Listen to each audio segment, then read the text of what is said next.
Welcome to the Solo Adventurer. I think I have a couple of disclaimers to add for this episode. We have entered the seasonal gloom period here in Berlin. It's a bit dark. I've just got my desk light on here right now. Hopefully it's okay. I actually have some lights, but not in my home setup, in my office setup, which I still need to set up. I'm also exceptionally tired. I did not sleep very well last night, so I may not have my usual levels of enthusiasm. Okay, now welcome to the Solo Adventurer, where I play games solo. I love playing games. I love trying interactive fiction, storytelling games, role-playing games, but sometimes it's too hard to get people together. So in this live stream, I play some on my own and let you endure, witness me doing the same thing. Today is part 2 of Alone in the Flames by Gavin Inglis from Chaosium. It's a solo variant of Call of Cthulhu, the classic Lovecraftian themed role-playing game. I should actually show you. I'm a big sort of Cthulhu mythos fan. I have get this in focus. Where is it? There we go. I have my little Cthulhu miniature here. I have currently full of a bit of junk. I just had a cup of coffee. I have my Cthulhu coffee mug, and I have 1, 2, 3 Cthulhu themed games over on my game shelf over there. So yeah, I like it. I like Call of Cthulhu too. I'm working on a Call of Cthulhu scenario right now. But I am in this Alone in the Flames playing Alex Quaffmeyer, a journalist who's just got offered a new job in a new town, is on the way, and on the way with a maybe slightly suspicious, we're still not completely sure, bus rider. I got stranded in a small town on the way and found an open establishment to stay and spent the night. And this is part 2. If you missed part 1, then have a look on the channel for part 1 and watch that first. Otherwise it'll seem very strange. Let's switch views. There we go. All right. So over here I have the text. It's a classic kind of choose your own adventure style. I'll try and keep as much focus on the text we're actually reading. And this is my character here. I can't really zoom in much. Oh, I can. I think that's probably enough. I just realized my HP is not calculated for some reason. This is based on the quick start rules. So if you want to play along, you can actually just buy the Alone in the Flames book and play along. So far, this scenario has basically introduced the rules to you as you go, but it already claimed we should have lost hit points, so we should have had some, so I'll just quickly fill them in. Adding size and con together and dividing by 10. Size plus con is 100, divided by 10 is 10. That was easy.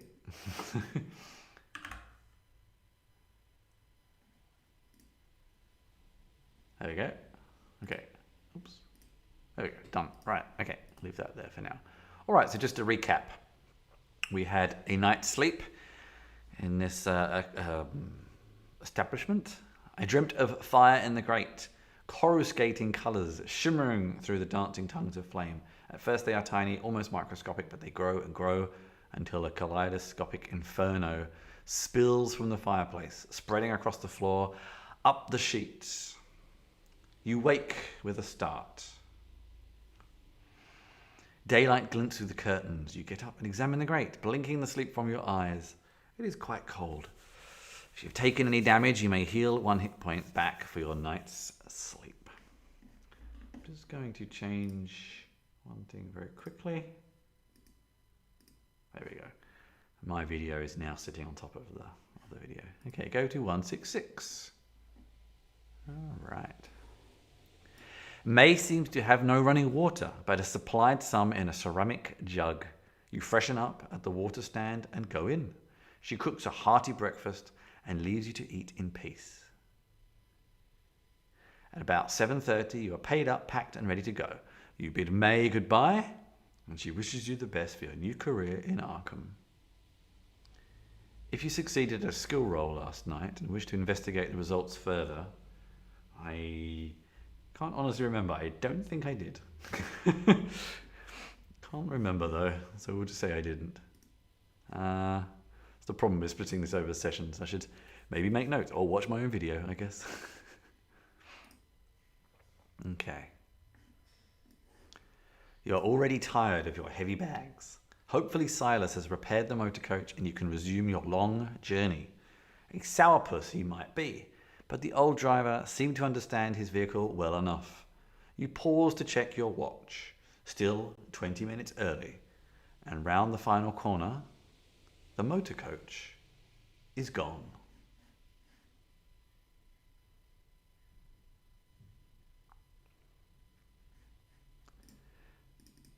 You put down your bags and search the area, trekking up and down slopes and around corners. At the edge of the village, you trace the long road back as it winds across the hills. 8 o'clock comes and goes. There is no coach to be seen. A passing villager notices you. Looking for the bus? I heard him. I don't know. It's supposed to be in New England, isn't it? I'm not doing these accents very well. I think I'm too tired to do accents today. You'll just have to put up. Looking for the bus? I heard him take off at first light. He's due back in 3 and 4 days. If you need a place to stay, May Ledbetter rents a room. The man raises his hat to you and strolls off into the village. You curse Silas under your breath. Perhaps he went for parts, but you wonder if the old goat has stranded you here on purpose.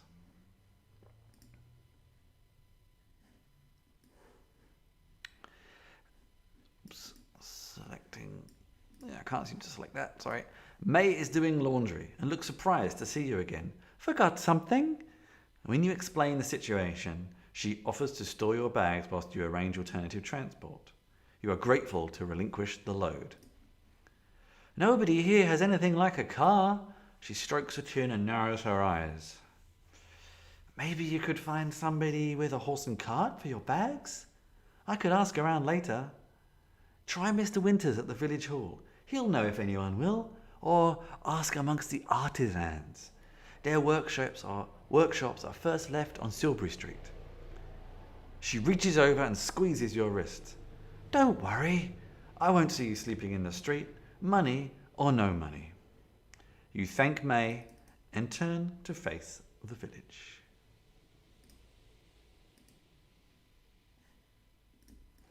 Emberhead, that's it.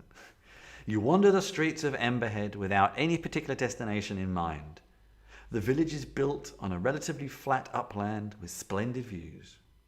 To the north, the hazy tips of the White Mountains reach for the heavens. To the south, the sparkling waters of Lake Winnipesaukee, that'll do, touch the horizon. The village itself takes less than 5 minutes to cross from edge to edge. You arrived on the winding road to the west. The only other road leads to the south, following a lower ridge of land as it turns east. In the southwest of the village, an open grassy space borders a ruined church, its graveyard cresting the cliffs. To the northeast, the 3 main thoroughfares meet at a raised black metal structure. It looms, stark against the blue sky. You may now ask about transport at the local general store, seek out the village hall, walk down to the lower level and check out the eastern road. Well, May seemed friendly enough, and she said I should maybe go to the village hall, so it seems reasonable that I would go there. So let's go there.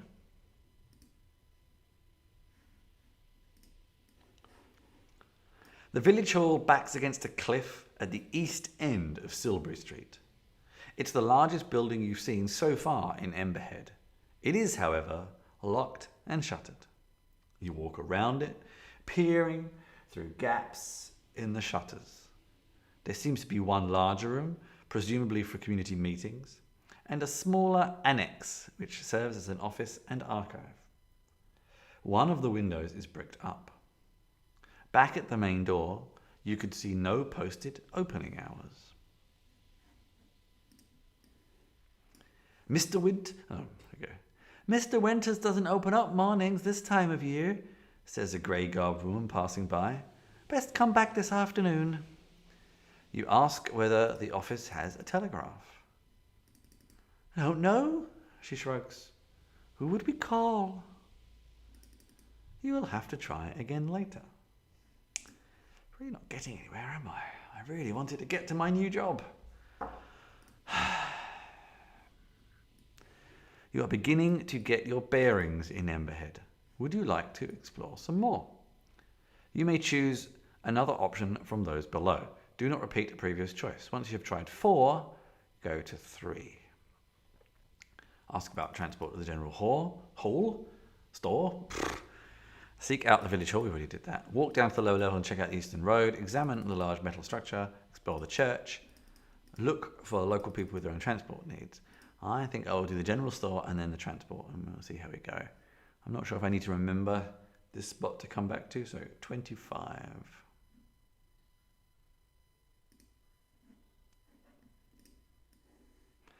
The general store is on a corner beside the main road, just before it plunges to the south.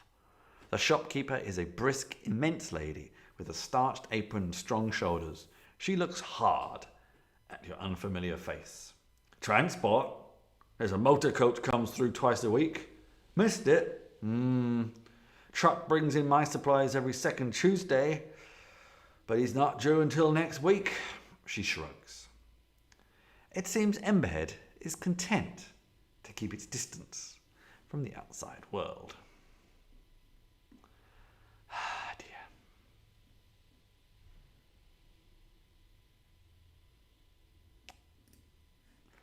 You have enough money to buy 1 or 2 inexpensive everyday items here. Note them down in your investigator sheet. Remember the year is 1927. The shop stocks no weapons except a dusty hunting knife, which you may purchase if you want. Then go to 25. So I guess that I'll find these details in the quick start rules, maybe? I'm not sure. Oh, there's no table of contents. I mean, I do have the full rules, but this is supposedly supposed to work with the quick start rules. Not seeing anything.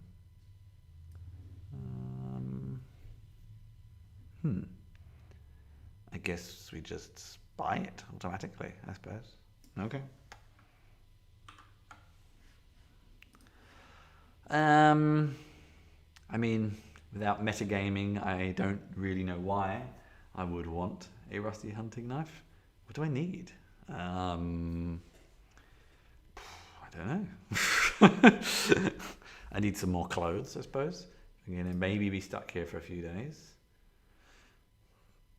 Where is equipment?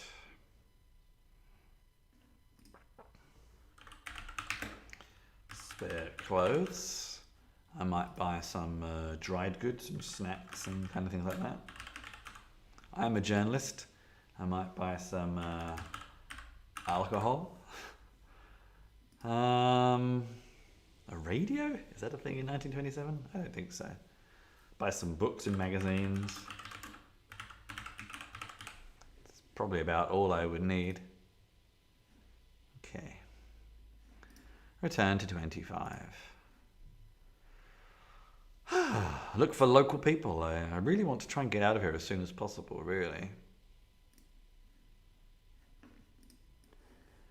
Not far from the Ledbetter house, on the north side of Silbury Street, there is an open courtyard. The rhythmic tattoo. It's a strange kind of use of language. Tattoo can mean drumming in certain parts of England. I actually think that the writer is from England, maybe from Scotland actually, so it makes some sort of sense. Anyway, the rhythmic tattoo of a hammer seems to announce your approach. Oops. The courtyard is the busiest location you have seen yet in Emberhead. It is bordered by a ring of workshops.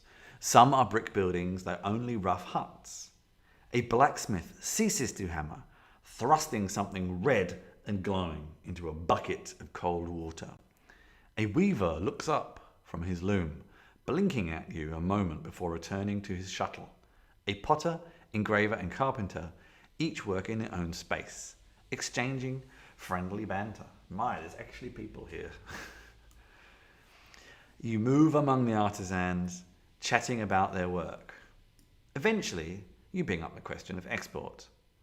Some of them send occasional packages with Silas. Some restrict their custom entirely to villages. You receive no suggestion about alternative transport.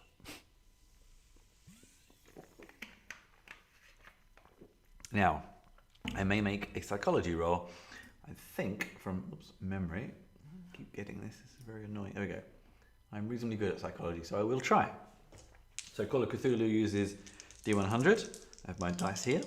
Well, I'm very nearly successful. No, I was successful, but can you see that? What is it? Getting the focus seems to be hard there. Anyway, 56. There we go. So I was successful.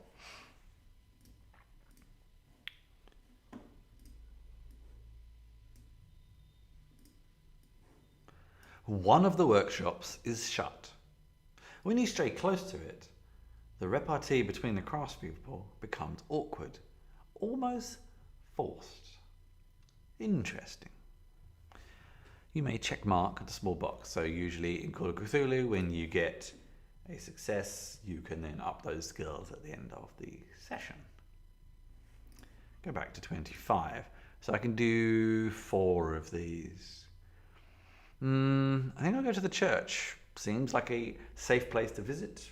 Might be someone there. Maybe a vicar has a car. A priest has a car. I'm not sure. Okay. You cross the street towards the church. As you glance to your left, your gaze alight to the large metal structure. Something bothers you about its positioning. You back up and look again. Yes. Emberhead's central thoroughfare points directly at the structure. This seems too precise to be a coincidence. You press on and draw into the shadows of the church. The building is in a sorry state. The top of the steeple is missing, a ragged gash of splintered boards marking its absence, and the floors beneath it have collapsed. It appears to have torn through the roof of the main building as it fell. Only the back half is still intact. The white paint, which once covered the church, has yellowed and peeled. It seems safe enough to explore the rear section. Old pews are stacked against the wall, choked with mildew. Most of the windows are broken. You guess this church has been disused for about 20 years. There is little more to interest you. Make a ride roll. Make a ride roll? Strange. I have 5. You may have a bonus dice. Roll the 10 percentage dice twice and take the lower result, which in this case is good. And my first was 72. And my second was 82. So no joy. Back to 25. Now I don't know about you, but this town is starting to feel slightly creepy. And that's not me knowing the whole mythos of Call of Cthulhu. Just give me 1 second. I need to very quickly respond to a message.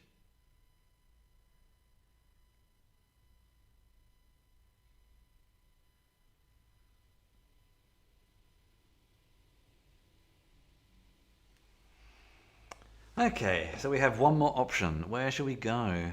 I could examine the structure. I mean, I am right near it, so it makes sense. It's sort of strange. Okay. You walk up the approach, the most central of the village's major streets. It points directly at the odd metal structure.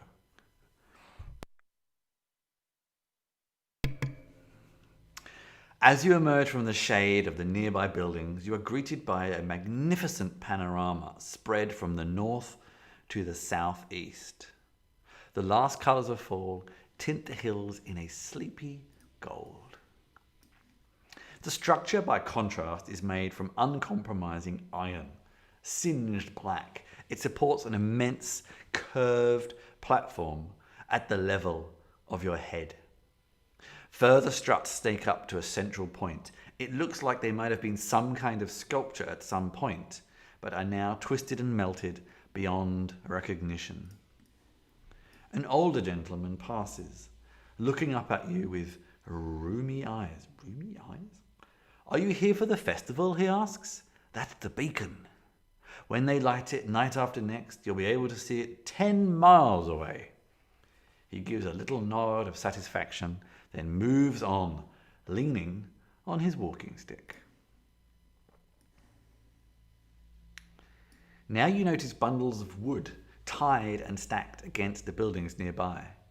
Perhaps this festival would be an interesting diversion, but you really must head to Arkham as soon as possible. Now comes the classic Call of Cthulhu spot hidden roll. I failed again. Really not having a lot of... Oh no, so what am I talking about? I got a 40 and I have 50. I did not fail. Okay. As you walk away from the iron structure, you notice something strange about the construction of the village. All the wooden dwellings are concentrated in the west and southeast. To the east and northeast, closest to the beacon, the buildings are formed from dark brick and clay. Does this mean the settlement began at the beacon and spread west? Now, I may also mark spot hidden. Oops. Okay. Go to 25. I do believe I have been everywhere. Village Hall, General Store, Church. No, hang on. I think I've actually, yeah, okay. Go to 3. And that's interesting. All of them have always linked, apart from number 3. Note that for a bug. I might actually make a quick screenshot whilst there we go. I'll bring feedback. They actually do update this. I've had several updates to this. So go to number 3. I have to go manually because so far they've all been linked, which has been very, very helpful. Thank you, Chaosium producers. Okay. Your morning exertions have left you hungry. You roam the streets of Emberhead looking for sustenance. There is nothing resembling the busy cafes of your hometown or anything that might be called a restaurant.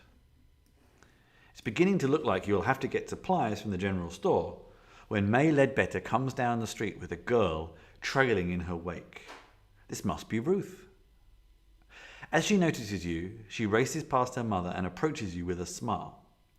This is a different Ruth from the shy creature of last night. As she reaches you, she stops and stretches her arms up in celebration. She looks up into your eyes. Abruptly, the smile drops from her face, and she looks several years older. "Get out before the festival," she hisses. "Get out." She blinks hard, then scuttles back towards her mother. May approaches, wrapping an arm around her daughter's shoulders. She smiles. "How are you getting on? Have you found transport?" Startled, you explain the frustrations of the situation. "I try Mr. Withers in the village hall. He's always in of an afternoon. You'll be hungry by now. Help yourself to any food in the house. The door is not locked." You glance at Ruth, where she has squirreled herself behind her mother's legs. Her eyes implore you to silence. Now, I am a journalist, I'm going for my first job. I kind of would like to dig further. Thing is, in each case, it's kind of obvious. I also think I'm smart enough to know that I wouldn't want to bring attention to someone who may or may not be in trouble. I'd kind of like to ask them later. May or may not be an option. Maybe I can do some kind of sneak when I talk to her. I don't know. We'll see, of course.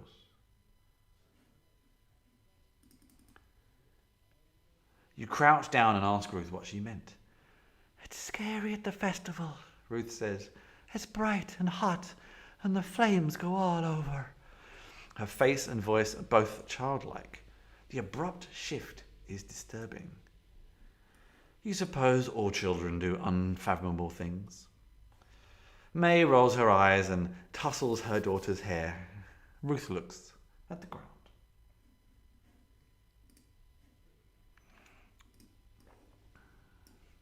You take your leave of the Ledbetters and head towards their house. The door opens easily.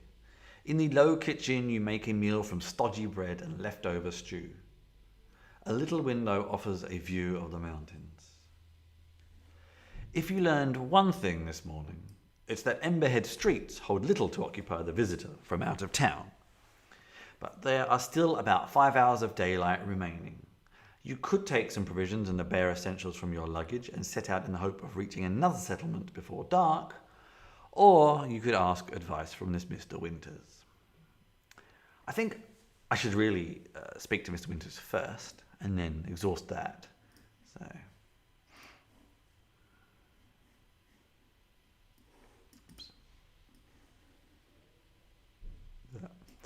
the village hall overlooks the lower north ridge of the village. You walk along Silbury Street to find it, conscious of the oppressive black metal structure framed at the end of the road. The shutters of metal are open and some windows left ajar. There is no knocker, but a little bell on the entrance tinkles as you push the front door. Inside, a sturdy door to your right is marked private. To your left, an opening leads to a bright room. You take a few steps inside.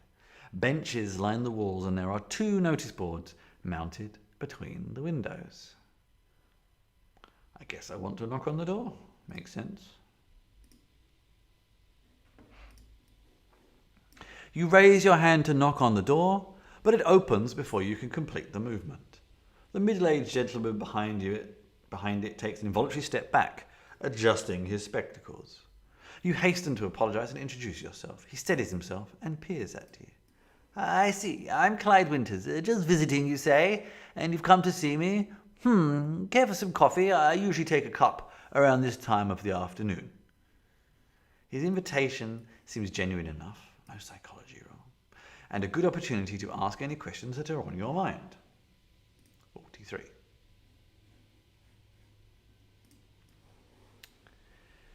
You step through the door marked private. The other side of the village hall is in marked contrast to the public space. The room is compact, lined with shelves of books and file alcoves. One corner is reserved for a tiny pantry and what is presumably a water closet, a toilet, in case you're wondering. You study Mr. Winters as he fills the percolator. Although thin on top, his hair is oiled and neatly swept back. His suit is a sober affair, well-tailored even if the cut is a little old-fashioned. A lesser man working alone might have loosened his bow tie for comfort. On the desk against the opposite wall, you notice what looks like a telegraph set.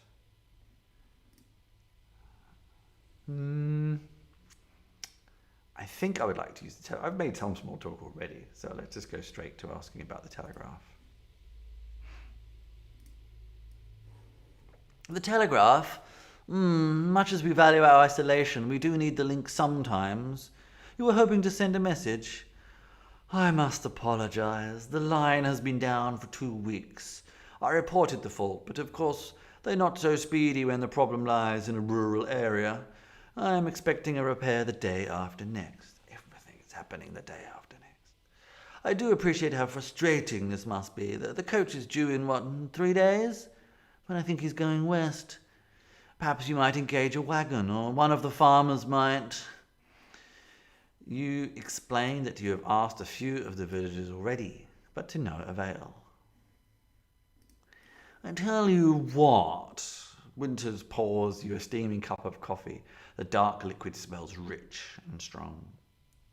When the repair crew arrive, I'll ask them to take you back with them. How would that be? They might want $1 or $2 to grease the wheels.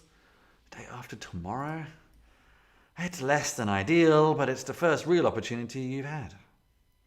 To ask about his library, go to 62.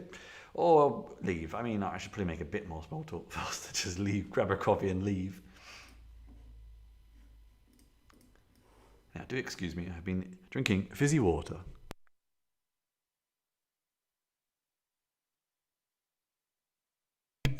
Okay.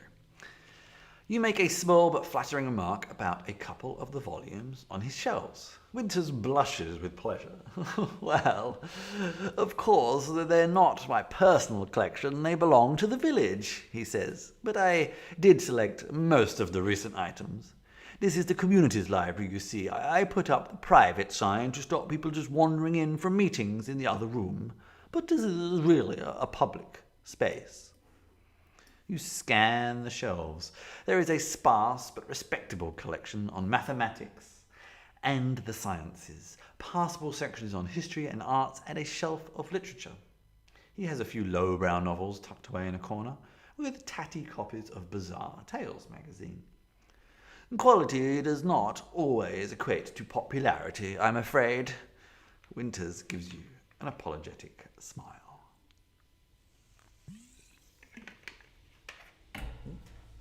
Oops. Behind the veil. Oh, I had that so perfectly set up. Damn it.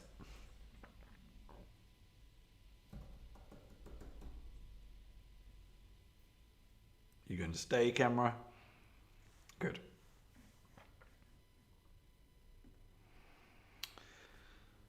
To take the time for some research in the library, go to 68.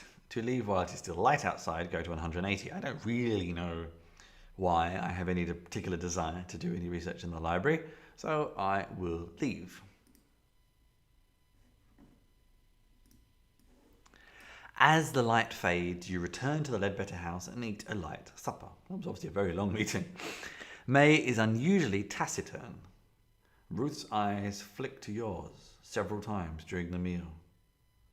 There is an urgency there you cannot quite interpret. Afterwards, May ushers the girl into her room. You have been in Emberhead for barely one whole day, and you already feel confined by it, both geographically and socially. The evening seems to offer little. To do some stargazing, go to 131. To attempt to speak to Ruth, go to 138. If you have a previous appointment, well, I don't, but I rather wish I did. I don't know who I was supposed to have an appointment with, but I obviously failed to make it. I mean, I'm a bit dubious about speaking to Ruth because it might look a bit weird and inappropriate, but whoops, damn it, sorry, what's going on? The thing I have for my camera is a little weak in almost a worst space. Third time lucky? You staying this time, camera? Good. Okay, so let's attempt to speak to Ruth.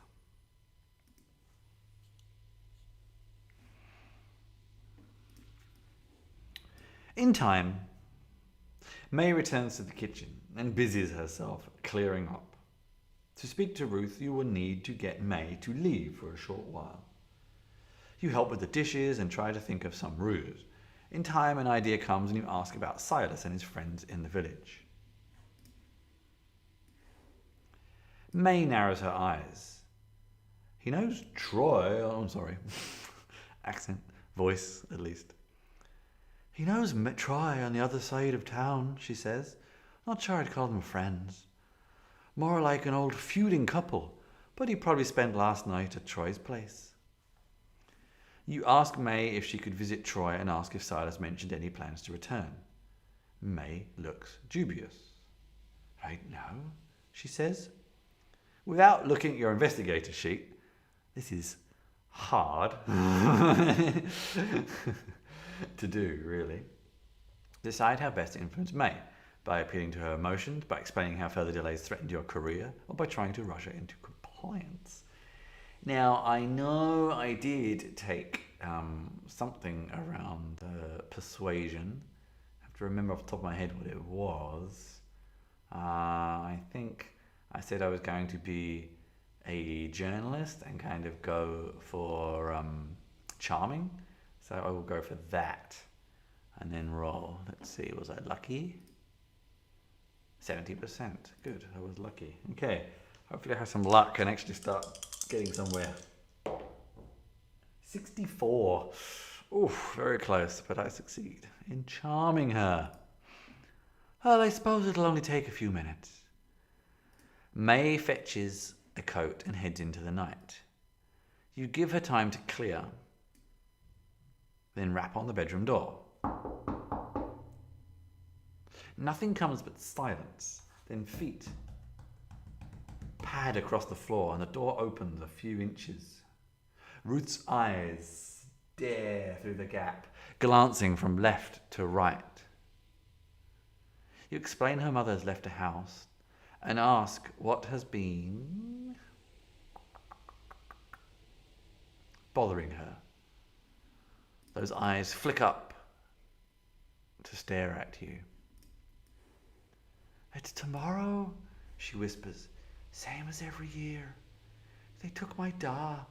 They'll take you if you let them. The conviction in her eyes is chilling. You press her.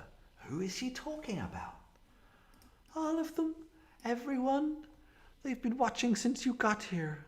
You're marked. Her voice is hollow. 1 year when I'm older, they'll take me.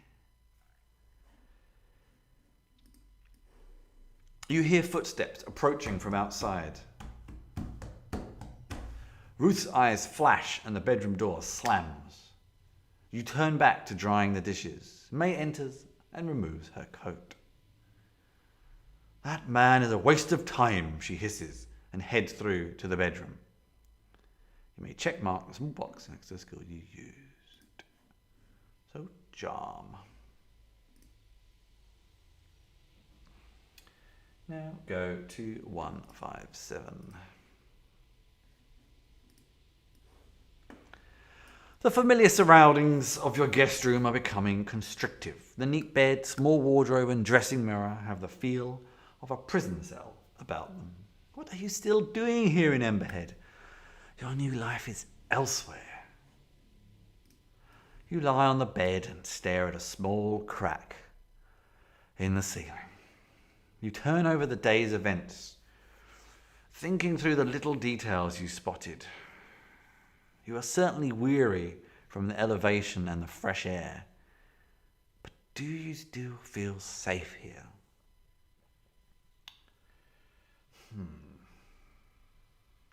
I think maybe as a journalist with the eye on the story, I'm staying awake more thinking about it and trying to piece it together. So I'm going to say I stay awake. I don't really have much to lose for staying awake. There's anything to do here.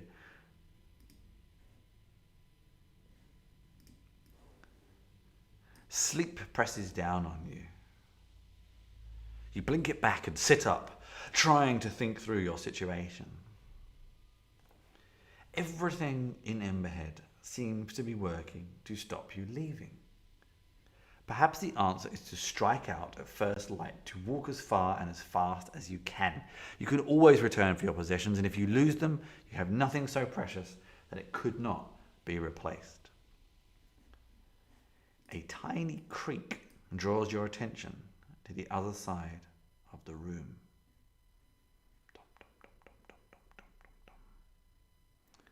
Slowly, almost silently, the doorknob is turning.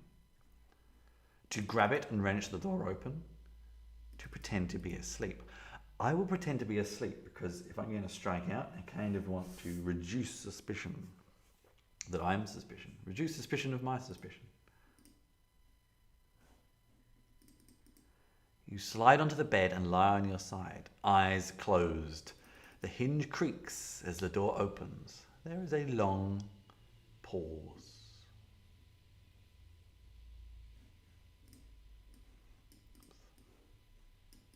A footfall sounds inside the room, then another. The steps are careful and feminine. You give it a moment, then open one eye with a crack. May crouches with her back to you. She is fiddling with something in the fireplace. Now I could confront May or wait and see what happens. I'm going to wait and see because as a journalist here, I kind of want to wait for some evidence.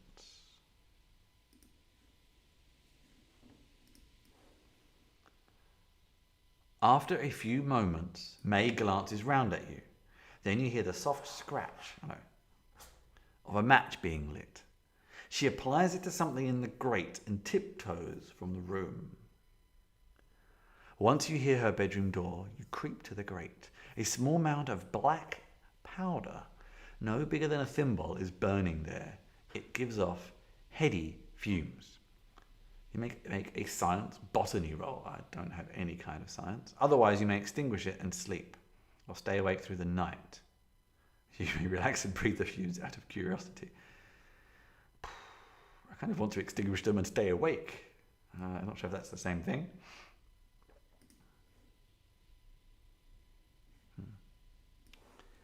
You stare out the window and watch as the sun reaches the horizon, bathing the village in a sickly orange. It has been a long night and you feel stiff and irritable. You rub your eyes.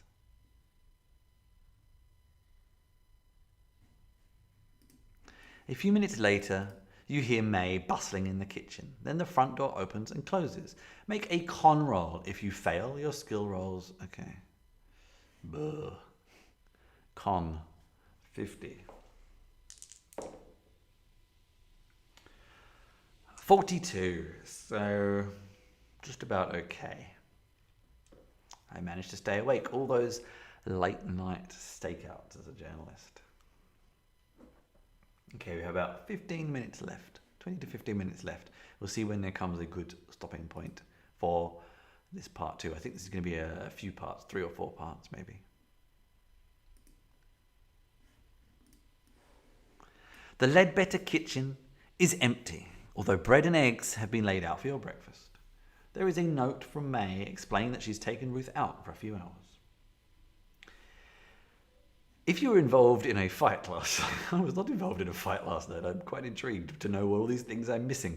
But anyway, I seem to be having a very boring session. Otherwise, go to 78. You make a quiet circuit of the village, pausing in unobtrusive places to watch the villagers. It is rather busy for this time in the morning. Yawning locals steam back and forth along the road, carrying bundles of split logs to the site of what you've heard referred to as the beacon. You see 2 figures already up in its superstructure, arranging the wood. The festival bonfire will be most impressive. But do you intend to stay to see it? You suspect by now that something is amiss here.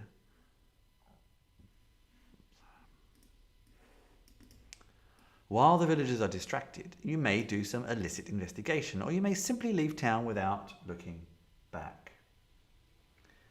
You may search the bedroom, go to the town hall, take a closer look at the courtyard, spy on the activity, or flee. I don't know, I mean, character-wise, I've been wanting to flee the whole time, but it could be boring. If I had a bigger community of watchers, I could maybe ask you what to do, but I sadly do not right now. So, let's see, I will flee, and if it just ends, then maybe we'll skip back to here to make it a bit more interesting. I think we are fine. As you approach the southern road that descends to the lower ridge, you see 4 villagers blocking the route with farm tools and clubs. You veer off and head towards the west road. Your heart sinks as you see exactly the same scene at the other exit from the village. You are trapped. You try to talk your way past one of the guard groups, go to 119. I'm quite good at charming, but I'm not sure how convincing I'm going to be. Do you really know who I am? Try to slip past into disguise. Go to 125. Or do I know another way out? I do not, as always. I can disguise myself reasonably well when I look at the... Here. I might try the disguise. I did buy some spare clothes after all. No, okay. On the other side of May Ledbetter Street, you see a washing line with some baggy, crumpled clothes. Not a lot to work with, but you use your own clothes as stuffing, improvise a hat, and change your gait to a stooped shamble. Nobody gives you a second look as you limp towards the southern exit of the village. The guards are still at the station, scrutinising passers-by, but they're beginning to look bored. Now, hard means I have to get, I can't remember if that's a half or a quarter. I'm hoping it's a half. A quarter is going to be nigh impossible. No, this is value. Remind myself what this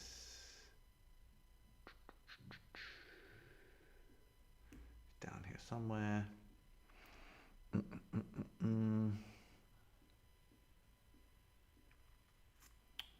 Okay, difficulty takes half. So hard success. So half. Okay, it's not impossible. I need to get less than 12. It's pretty. Oops. That went out of the thing. 14. Ooh. So close. But no cigar. I guess I'll be honest, dear viewers. Failed.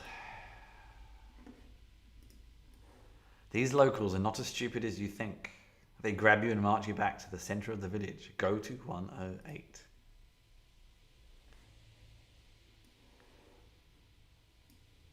The light fading from a narrow window tells you afternoon is giving way to evening. Your hands are shackled behind your back, so you cannot even lie down on a rough bed. A woman you have not seen yet comes before you. Her face is wrinkled and her eyes dull. They do not meet yours, but she puts a cup to your lips. To accept it, go to 104. To reject it, I'm definitely going to reject it.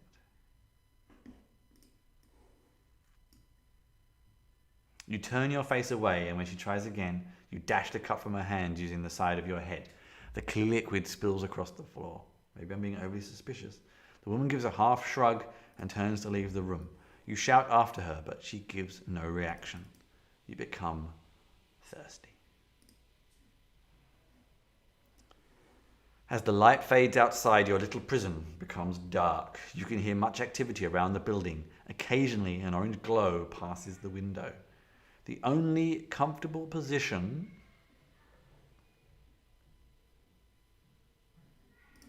in the shackles seems to be to sit against the end of the bed with your arms hanging behind you.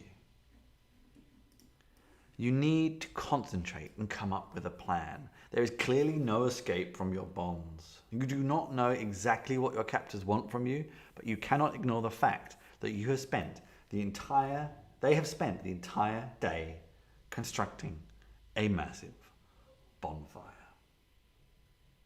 I think there is a good spot to end for part 3 coming next week. And I've just realized I could have possibly used luck, but we have gone too far now. I have to remind myself, luck is one of those bits that I always forget about. Luck.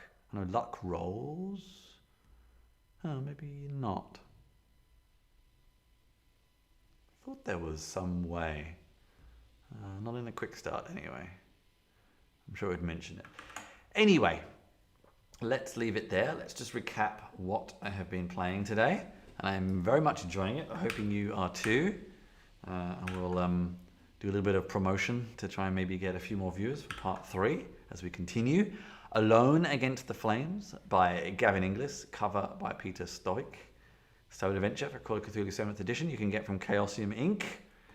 I hope you enjoyed that so far.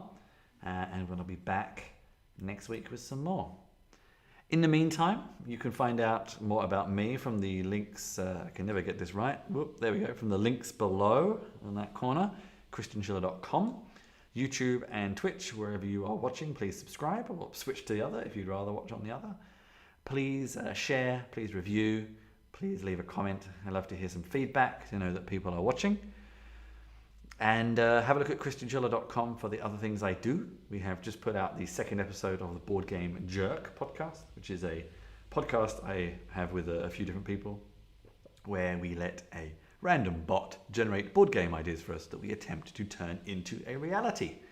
So, thank you very much. I also actually was on a Twitch stream, Crit Test Dummies, DMing a D&D game last Sunday, and I'll be doing some more October the 25th and 31st, a Halloween special for that. So you can also see me there DMing a game.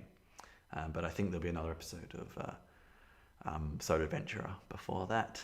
But until next time, enjoy your gameplay. I need to come up with a closing slogan. I haven't come up with one yet, but enjoy the games you play, whether it be alone, against the flames, or with others.